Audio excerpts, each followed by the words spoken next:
Hi, everyone, and welcome to the virtual International Grad Student Orientation Q&A session for new international grad students starting at SFU in September 2020. My name is Mei-Ling Gao, and I am an International Student Advisor in the Business Specialist at Simon Fraser University. It is also my great pleasure to let you know that we also have two GARMI student ambassadors, Moskan and Sarasha, joining us today. So they will be happy to answer your questions related to GARMI insurance. So thank you very much, Moskan and Sarasha, for making yourself available and for your help in advance. Now, before going through the agenda, I would like to take this opportunity to do a land acknowledgement that the Simon Fraser University is on unceded coast established territory, the traditional territory of Musqueam, Squamish, Passamaquoddy, Kiwetlam, and Katzie nations. So with that land acknowledgement, I would also like to move quickly to our agenda. So first, I will provide a quick overview about the services and programs offered by the International Services for Students Office and how you may connect with us. I hope that you will have had a chance to review the recording of our previous Get SFU Ready Q&A series, but if you have not done so, do not worry about it. I will still cover some basic information about medical insurance, immigration, and work eligibility today. So we will move on to some important COVID-19 related updates before we open the floor for questions, and that is where we will end our recording for the presentation. So we will have about 30 minutes left for the Q&A session, and we do have, as you can see, we do have quite a full packed agenda today. So let's move on to the next slide. All right, so I work in the International Services for Students, or the ISS office, and I'm very lucky to be part of this amazing team. So on behalf of the ISS office, I would like to welcome you to SFU community. No matter where you are in the world right now or where you will be when you start your studies with us, we're very excited to welcome you to our SFU community. Within the ISS office, as you can see, we offer a range of non-academic services to help support your transition to SFU as an international student. And you can see a list of the kind of different services we'll offer here. You can also see the contact information on this slide. So currently, our office are closed for in-person services, but we are still working remotely. Our international supervisor, including myself, offer advising to a number of remote methods. We have added a new virtual drop-in advising services for general inquiries starting in the fall. We will also offer group advising session and are in the process of finalizing the schedule and topics of interest. We will also be hosting some additional Q&A sessions throughout the fall term, so please do stay tuned for more information. Another great resource, and probably the first one I would strongly encourage you to access when you have some questions, is actually our website. Sorry, does someone cannot see my slides right now? If you cannot see my slide, please let me know. I think someone actually typed in the chat box there. So the first resource I would recommend is our website. As you are going to find information about a welcome guide to help you navigate your transition to SFU, the instruction guide covering a wide range of topics and more. You will also find the recording of our Get SFU Ready Q&A series, covering topics on travel consideration, enrollment requirements, medical insurance, all those information on our website. And those are available to you 7 days a week and 24 hours a day. So some of your questions may have already been addressed there anyway. But of course, you may also connect with us directly using one of those remote methods.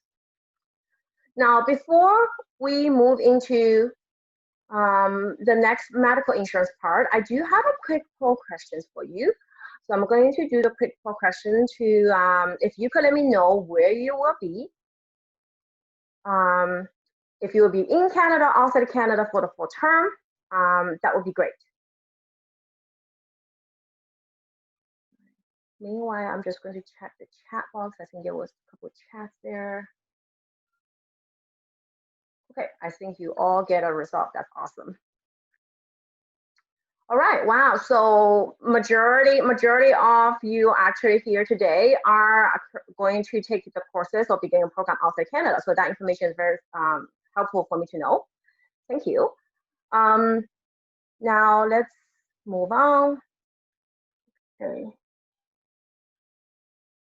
So for medical insurance, so in this section, we're going to touch on the topic of medical insurance. Medical expenses in Canada can be quite expensive without proper insurance coverage. For example, a visit to the doctor can cost around $200, $300, and for admittance into a hospital emergency, it could easily cost you around $1,000, excluding additional costs that may involve. So as an international grad student at SFU, you must have both a primary insurance coverage as well as a secondary insurance coverage during your stay. So for primary insurance coverage, it does cover doctor visit, hospital service, or other diagnostic or emergency testing that are prescribed by a physician. And the secondary medical insurance is to supplement the extra services that are typically not covered by the primary insurance, such as prescription, dental, travel insurance, vision, or other paramedical professional services. So for example, if you caught a cold and needs to go to see a doctor, the primary insurance will cover the cost for a doctor visit, and if you're given a prescription to take any medication, that's going to be covered under the secondary insurance. So BC Medical Service Plan, known as BCMSP, is considered as a primary insurance coverage that all BC residents, including international students and study permit holder, who are residing in BC, are legally required to enroll in the MSP as soon as they're eligible to do so.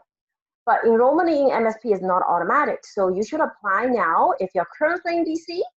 And for majority of you who will begin your program in the fall remotely, you should apply for BCMSP as soon as you arrive in BC later.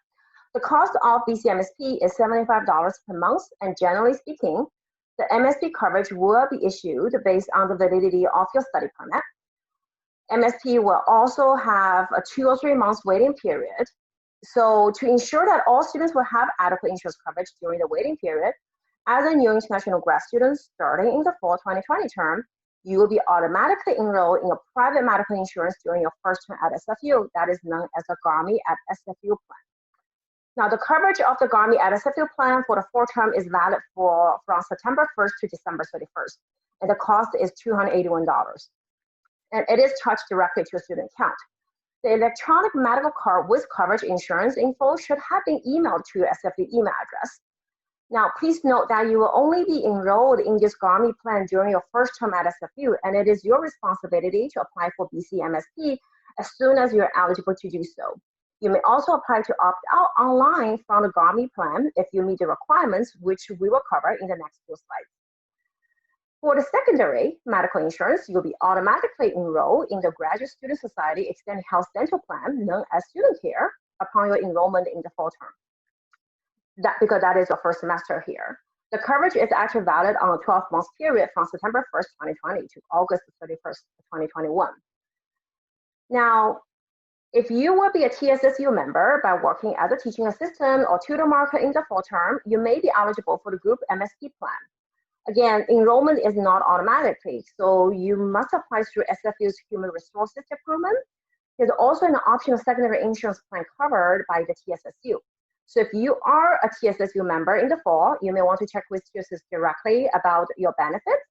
I know that there's also a virtual session on the grad students as an employee that's going to be held on September 3rd at 11. So I think that may be a good idea for you to attend if you are a TSSU member. Now, if you will be working as a research assistant in the fall, then you should check with the supervisor or your grant holder just to clarify what employee benefits you'll be eligible for. Moving along is if your family member will be accompanying you during your stay in Canada, you may also apply to add your dependent to existing GARMI plan just to make sure that they have adequate coverage during the waiting period for the MSP. You should also enroll them in the MSP as well, of course, once they're eligible to do that. And you can also enroll them into the GSS secondary plan during the change of coverage period. Now, regarding the opt-out policy for GARMI at SFU plan. So again, majority of you seems like you'll be outside Canada for the full term. So if that's the case, you may opt out a GARMI based on the fact that you will be outside of Canada for the full term, but you must complete the outside Canada waiver forms on the GAMI TSSU website by September 30th to receive a full refund. Now, if you're going to be in Canada in the fall, you may apply to opt-out GAMI with a valid MSP coverage, or if your students enrolled in an approved government-sponsored program. If you complete the opt-out process online before September 30th, you will also receive a full refund provided you meet all the requirements. For some reason, if you missed the September 30th deadline but have not used this policy, you may still be eligible for a partial refund, provided you will apply to opt out by November 30th. But again, this partial refund option seems to only apply to students who are in Canada in the fall term. So if you're outside of Canada for the fall term, make sure that you will complete the outside of Canada waiver form by September 30th to receive a full refund. And also, those refunds will be applied to your SFU student account. Now, in terms of the secondary, the GSS medical plan, at this point, you must have an equivalent secondary insurance to be eligible to opt out. So having a BCMST is not eligible for the secondary medical insurance opt out because it's not considered as equivalent. And also, if you do have one, so make sure that you apply to opt out before the given deadline, which is from now to September 22nd. The other thing I wanted to point out is that please stay tuned for upcoming important updates on the GSS opt-out policies. You should receive some information fairly soon about some very important updates on the opt-out policies. So make sure that you will check your emails. At this point, I don't really have any detail that I can share with you, but we anticipated that. We were told that we anticipate we're going to see some updates fairly soon about the opt-out policy for the GSS benefits plan. And for BCMSP, you should also apply as soon as you're eligible to do so. So make sure that to apply for MSP, you must have a study permit that is valid and also must be issued for at least 6 months. And you can also apply for MSP online. All right, so in the next section, we're going to shift focus on immigration and work eligibility as an international grad student. So first of all, I do have another poll question for you. So yeah, I'm going to activate the poll.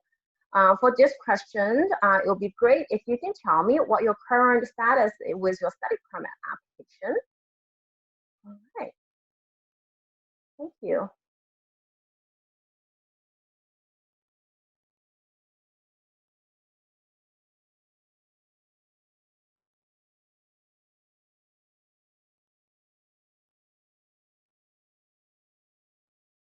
I'm just going to give you a few more minutes. Sorry, we probably don't need a minute. All right, so the results are coming back. I would say, so some of you have already applied for study permit, have indicated you have applied for a study permit, and some of you have indicated you have received the first stage of approval. That is great. And some of you actually also say that you already have a valid study permit. That's awesome.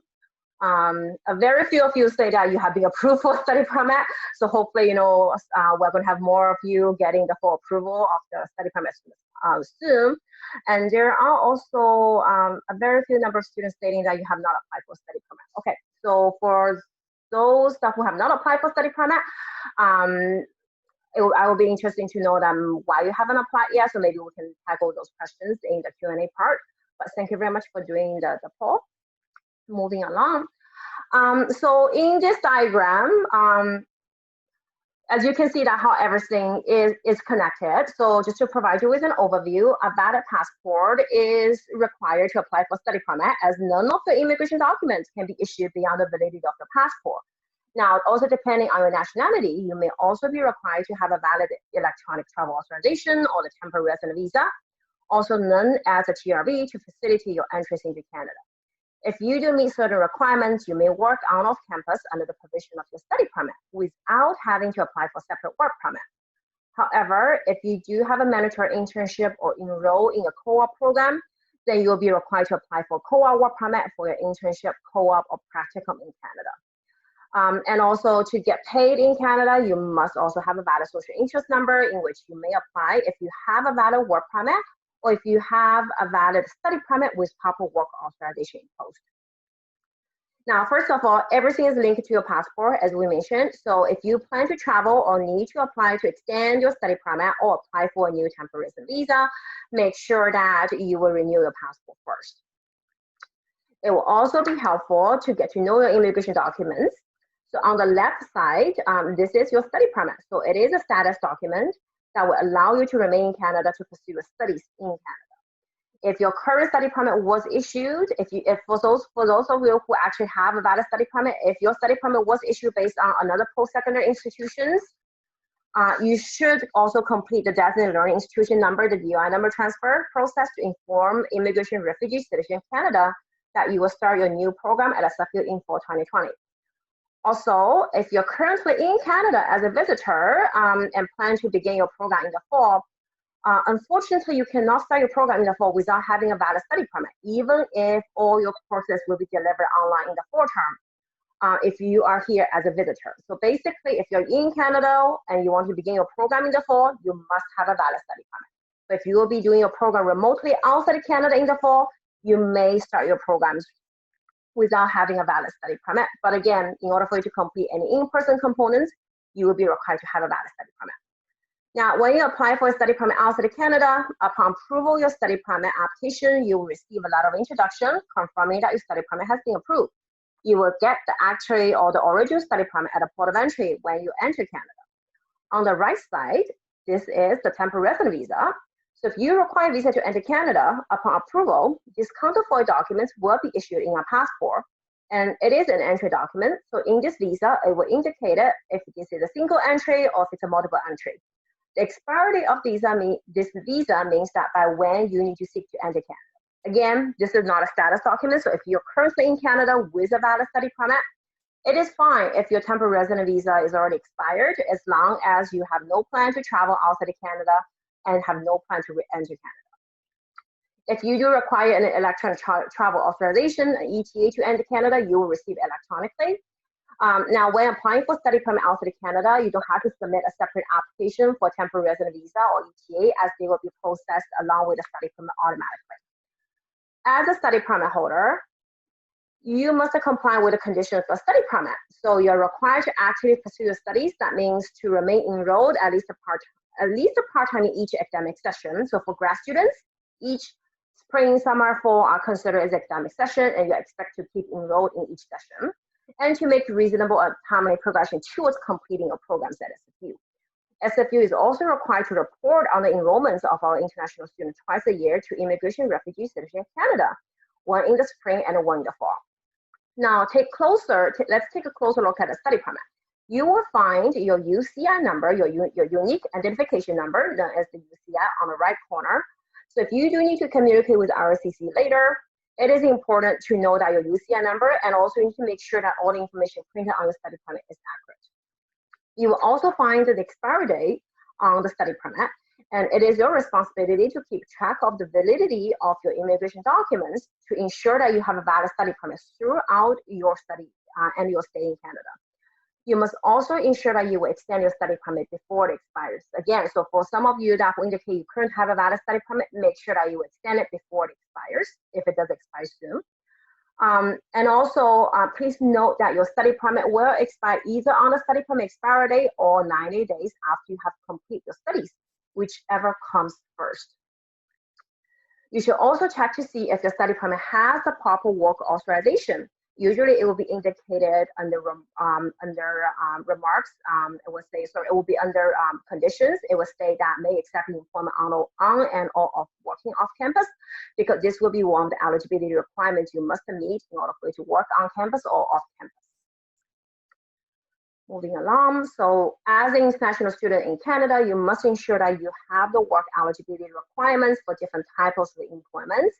And the chart below here summarizes different employment options and its immigration documentation requirements. So as you can see, for on and off campus, you may work under the provision of the study permit, provided that you have a valid study permit and are enrolled full-time based on SFU definition. And of course, by having a valid social insurance number.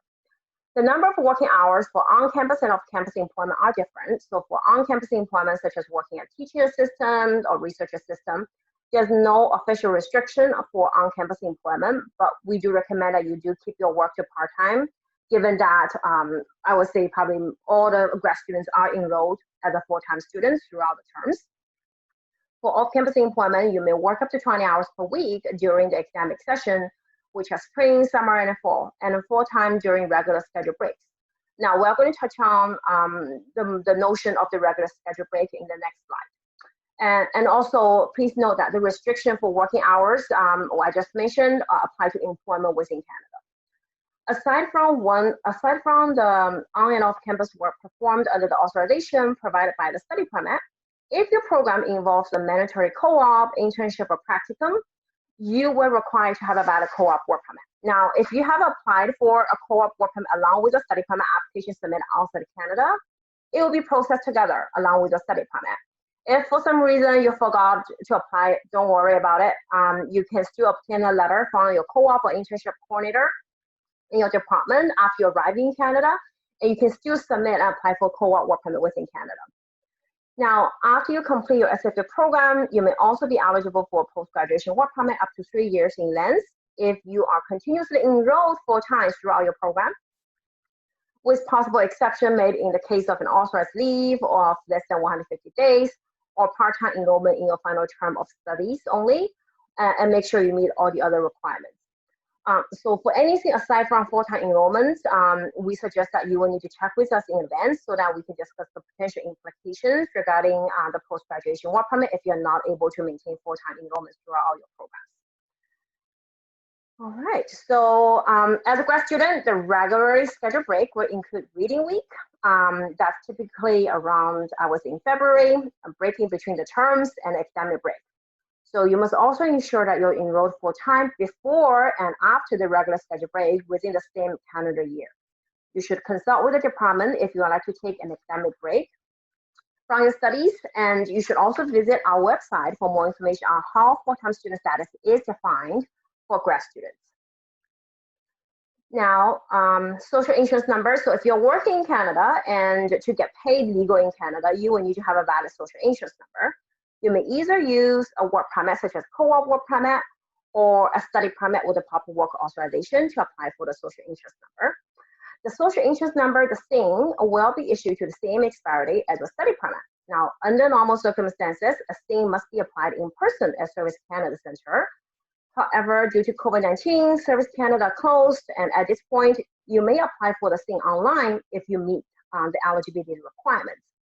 And regardless if you are in Canada or outside of Canada, if you do have a valid study permit with a proper work authorization, or if you do hold a valid work permit, you may apply for the SIN online, even if you are outside of Canada.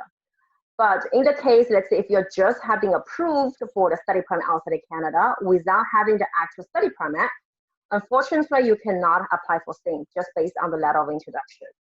Now, upon approval of your SIN, it will be sent to your mailing address, including an international mailing address outside of Canada. For some of you, if your spouse or common law partner will also accompany you during your studies in Canada, they may also be eligible to apply for an open work permit if they meet the requirements. So please feel free to connect with us directly for more information on that, if that will be a topic of your interest. All right, I know it's a lot of information, so just kind of break the flow a little bit. I have another poll question for you just before we head into the COVID-19 updates. So I'm going to activate the poll.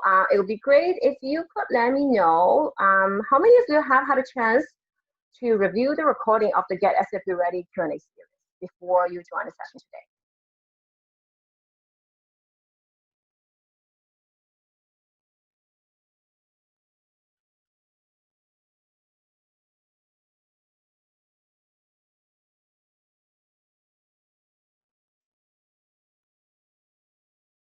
All right, so results are coming back. Looks like majority of you have said that you have not had a chance to review the Q&A part, the recording of the Q&A series. That is okay, totally fine, don't worry about it. And hopefully, you know, the information I covered with you during the past maybe 20 minutes, 25 minutes will give you some kind of good foundation knowledge at this point. So moving into the COVID-19 updates. So as we all know that the COVID-19 pandemic has impacted many of us in the past few months. As we are going through this unprecedented period, I know that you have many questions and you're eager to have your questions answered. So in today's session, as I mentioned, I will provide you with some key updates with the focus of medical insurance, immigration, traveling. As the situation of COVID-19 continues to evolve rapidly and things are always changing, I may not have all the answers for you. And for the ones I do have, things may change or may be changing as we speak. So the information I share with you today is only current to be the best of my knowledge as of today, September 1st, 2020. All right, so moving along with some updates on medical insurance. So if you're currently in Canada and you had MSP coverage, but somehow it had expired because of a pending study permit extension application that's submitted within Canada, you may still be eligible to apply for temporary coverage with BC-MSP based on you being on implied status. Now, you will need to contact MSP to request for this temporary coverage, and it should be valid until October 31st, 2020. Or of course, if your study permit is issued sometime soon, and you should apply to extend your MSP to a further date. Also, just a reminder that if you'll be outside of Canada for the full 2020 term, as most of you are, things like for you that who joined the session today, please make sure that you'll complete the outside Canada waiver if you want to opt out the GARMI plan before September 30 if you want to receive a full refund. Regarding the GSS Health Dental Plan, please stay tuned for more information. Make sure you check your SFA email inbox for upcoming communications. Some important updates as that's going to be made on the opt-out process for the GARMI, for the extended GSS Health and Dental Plan. All right, so here are some COVID-19 updates about immigration. During the past few weeks and months, there have been quite a few positive updates from RCC, and I'm very happy to share with you. So again, I think I have mentioned this before. So if you're currently outside of Canada, you may begin your program remotely by taking courses outside of Canada in the fall without having a valid study permit.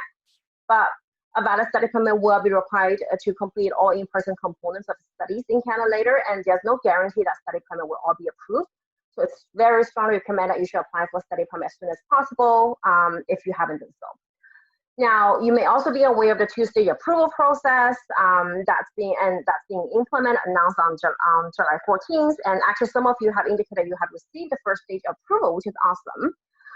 RCC confirmed that the complete online study permit application that with all the necessary documentation will be prioritized. And if for some reason you're not able to complete all the necessary steps, I'll gather all the necessary documents such as biometrics, certificates, medical exam to complete the application process. Your study permit application may still be eligible for a two-stage approval process, provided that the study permit is submitted before September 15th and you are going to start your program in fall 2020.